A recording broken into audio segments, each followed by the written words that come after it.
like asking stupid questions or talking during the lecture, and missing the evil eye from the professor. Excessive body odor, audible snoring, or my personal anathema, being a trendy douche. So I wasn't too surprised when I became aware of such a guy during the first week of fall semester. Typical previous BMOC of his high school, used to toadies toadying. Still expecting it, still getting it. Frat guy. Casual but affluent clothes, expensive haircut, self-important smile, perfect teeth, and the requisite cute girlfriend. Likely majors, econ, poli-sci, finance. He annoyed me on sight. Biased of me, sure, but it's not like my opinion mattered.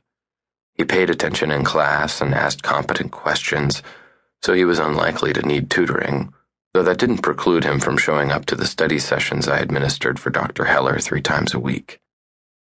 Often the brightest students made up most of the group. The first semester I did supplemental instruction. Last fall, I paid close attention during Heller's lectures. I'd made an A in his class, but it had been a year since I took it, and economics isn't a stagnant field. I didn't want a student asking me a question in the middle of a tutoring session that I couldn't answer. By the third semester, my 4th sitting through the class, I didn't really need to be there, but class attendance was part of the tutoring gig, and it was easy money.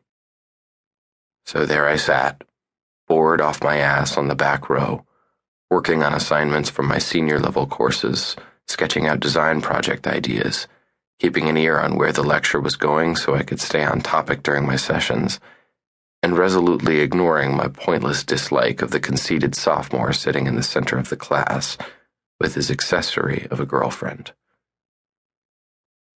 But by the end of that first week, my attention was straying to her.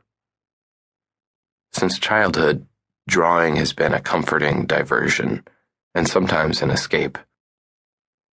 My mother was an artist, and I don't know if she discerned that I had a natural aptitude for it or if it was a learned skill resulting from her early encouragement and plenty of practice. All I know was that by the time I was 5 or 6, paper and pencil were my way of relating to the world, my personal form of meditation. Once I began college, most of my drawings became mechanical or architectural in nature, probably unavoidable given my mechanical engineering studies. But even in my free time, I rarely sketched bodies or faces anymore. I had little desire to do it. Until her. Entering and exiting class, her boyfriend sometimes held her hand, but it was like he was holding a lead, not the hand of a girl he cared about.